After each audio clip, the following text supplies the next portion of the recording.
Good morning friends. આજે આપણે વાત કરીશું થાપાનું ફ્રેક્ચર એટલે કે હિપ જોઈન્ટ, જે ગોળાના ભાગમાં જે ફ્રેક્ચર થાય છે એમાં ઘણી વખત દર્દીને ઘણું કન્ફ્યુઝન થતું હોય છે કે અમુક પેશન્ટ્સમાં આપણે ગોળો બદલવાનું ઓપરેશન કરતા હોય છે અને અમુકમાં સળીઓ નાખવાનો.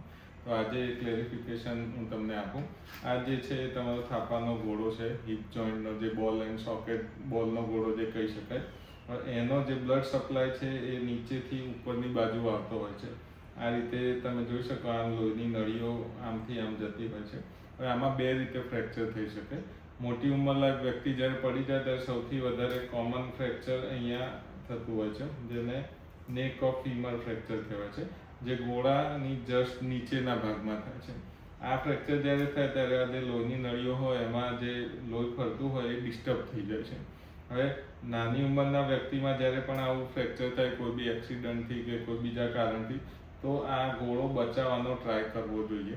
એટલે એવા કેસમાં આપણે પહેલાં સ્ક્રૂ અથવા તો DHS કરીને એક ઇમ્પ્લાન્ટ આવે છે, એનાથી આને ફિક્સેશન કરીએ છીએ, જેથી એ ગોળો બચી શકે છે.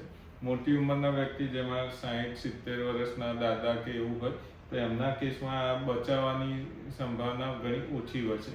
કેમ કે એક વખત સ્ક્રૂને નાખ્યા પછી બી એ ગોળો ઘણી વખત પાછળથી બ્લડ સપ્લાય ઓછું થઈ જાય તો આટલો ભાગ ડેમેજ થઈ જાય અને બીજું ઓપરેશન હિપ રિપ્લેસમેન્ટનું કરવું પડે. એવા કેસમાં આપણે શરૂઆતથી જ 60 કે 70 વર્ષની ઉંમર હોય, થોડો આ જોઈન્ટમાં ઘસારો હોય અને ખરાબ રીતે ફ્રેક્ચર થયું હોય, તો એ ગોળો બચાવવાના ઓપરેશન કરતાં એક જ ઓપરેશનમાં દર્દી સીધો થઈને ચાલતો થઈ જાય, એના માટે આને અડધો ગોળો બદલવાનું ઓપરેશન એટલે કે બાયપોલર હેમી રિપ્લેસમેન્ટ અથવા તો આખો ગોળો બદલવાનું ઓપરેશન, જેને ટોટલ હિપ રિપ્લેસમેન્ટ કહીએ છીએ, એ આપણે એડવાઇસ કરતા હોઈએ છીએ. હવે એના સિવાયનું જે ફ્રેક્ચર છે આને ટ્રોકેન્ટર ફ્રેક્ચર કહેવાય. આપ જોઈ શકો છો કે આ જે ઉપસેલો ભાગ છે એ ગ્રેટર ટ્રોકેન્ટર છે અને આ લેસર ટ્રોકેન્ટર. નીચે ગોળાની ખાસી દૂર નીચેના ભાગમાં ફ્રેક્ચર થાય ત્યારે એનો બ્લડ સપ્લાય એટલો બધો ડિસ્ટર્બ થતો હોતો નથી.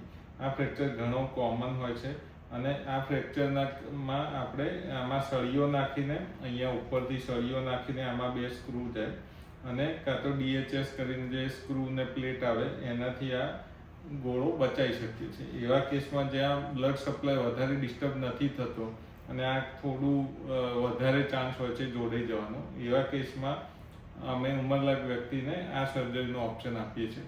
હવે PFN એટલે કે સળીઓ અને DHS કર્યા પછી જો આ હાડકું ઘણું સ્ટેબલ હોય તો પછી 1 કે 2 અઠવાડિયામાં દર્દીને ચાલતો કરી શકાય છે. પણ જો સ્ટેબલ ના હોય તો દર્દીને 1 થી 1.5 મહિનો બેડમાં રહીને વજન મૂક્યા વગર ચાલવાની સલાહ આપવામાં આવે છે. ઘણા કેસમાં હવે આધુનિક પદ્ધતિથી દર્દીને વધારે બેડમાં ના રહેવું પડે એટલા માટે આવા ટ્રોકેન્ટર જે ફ્રેક્ચર હોય એવા કેસમાં પણ અમે હવે સીધું રિપ્લેસમેન્ટનું ઓપ્શન આપતા હોઈએ છીએ કે આવું ફ્રેક્ચરમાં બી દર્દીને વધારે ખાટલામાં ના રહેવું પડે તો પછી એ રિપ્લેસમેન્ટ કરીને બીજા કે ત્રીજા દિવસથી ચાલતા થઈ શકે. રિપ્લેસમેન્ટ થોડું લાંબુ ઓપરેશન હોય છે, એમાં સિમેન્ટ નાખીએ તો એનું અમુક રિસ્ક રહેતું હોય છે. જે લોકો બહુ હાઈ રિસ્ક હોય, ઘણા લાંબી સર્જરી સહન ના કરી શકે, બીજો કોઈ હાર્ટનો પ્રોબ્લેમ હોય, તો પછી એમાં સળિયાનું નાના ચીરાથી ઓપરેશન સંભવ છે. અથવા તો બીજા ત્રીજા દિવસથી ચાલુ હોય તો આપણે ગોળો બદલવાનું ઓપરેશન કરી શકીએ.